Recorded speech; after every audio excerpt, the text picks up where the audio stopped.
আরে কি হলো শ্রুতি? আর ওই বাচ্চা মেয়েটা আমার বুকের মধ্যে হাত দিয়ে এরকম একটা ইশারা করছে। আমার মনে হয় ও আমাদের কাছে হেল্প চাইছে। আরে তুমি কি মজা করছো? দেখো ওর গার্জেনের সাথে গেছে। দেখো ওই যে দেখো দেখো, ওটা ওর মাসি হবে না হলে মা হবে। দেখো ওর সাথেই তো গেছে।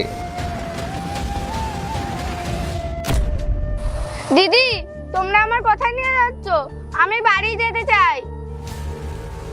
চুপ কর, কোয়েলের মুখটা বন্ধ কর না, জানাজানি হয়ে গেলে কেস খেয়ে যাবো। চুপ কর, চল গাড়ির মধ্যে চল।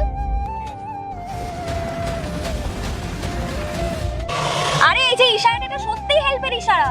মেয়েটা মনে হয় আমাদের কাছে সাহায্য চাইছে। ও মনে হয় আমাদেরকে কিছু বলতে চাইছে। চলো তো গিয়ে দেখি।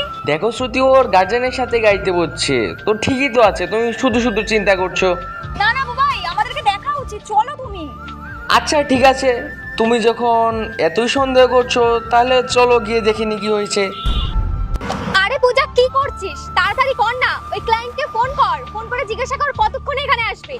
আরে তুই তো জানিস এখানে বেশিক্ষণ থাকতে পারবো না, একটু পরেই পুলিশ টল দিতে আসবে এখানে, কেস খেয়ে যাবো তখন। হ্যাঁ হ্যাঁ, দাঁড়া দাঁড়া, ফোন করছি। হ্যালো, কোথায় আছিস? হ্যাঁ আমি লোকেশন পাঠাচ্ছি, মেয়েটা আমাদের কাছেই আছে, তাড়াতাড়ি আয়। কিন্তু হ্যাঁ, যে টাকার ডিলটা হয়েছিল ওই টাকাটাই চাই। 15 লাখ থেকে কিন্তু আমি 1 টাকাও কম নেব না। মেয়েটাকে দেখলেই তোর পছন্দ হয়ে যাবে। আমাকে আমার টাকাটা দিয়ে দে, তারপর তোরা যা ইচ্ছে তাই কর। দিদি, তোমরা আমার সাথে এরকম কেন করছো? তোমরা তো আমার চকলেট আর জল দেবে বলে এখানে আনলে। চুপ, একটু পরেই বুঝতে পারবি চকলেট আর জলটা কেন দিয়েছিলাম। শ্রুতি তুমি একদম ঠিক বলেছিলে, মেয়েটাকে তো ওরা কিডন্যাপই করেছে। বুবাই, কি হবে এবার? পুলিশকে ডাকলে তো আস্তে আস্তে দেরি হয়ে যাবে। আমাদেরই কিছু একটা করতে হবে। আমি তোমাকে বলছি, আমি যেভাবে বলবো তুমি সেভাবেই করো। যা বলেছি এভাবেই করবে, ঠিক আছে?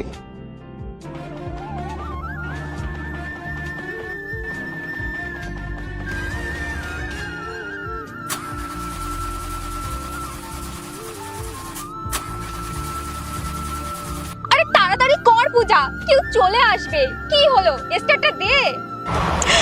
আরে গাড়ি স্টার্ট নিচ্ছে না, তুই দাঁড়া, আমি বাইরে গিয়ে দেখছি কি করা যায়। তুই কে?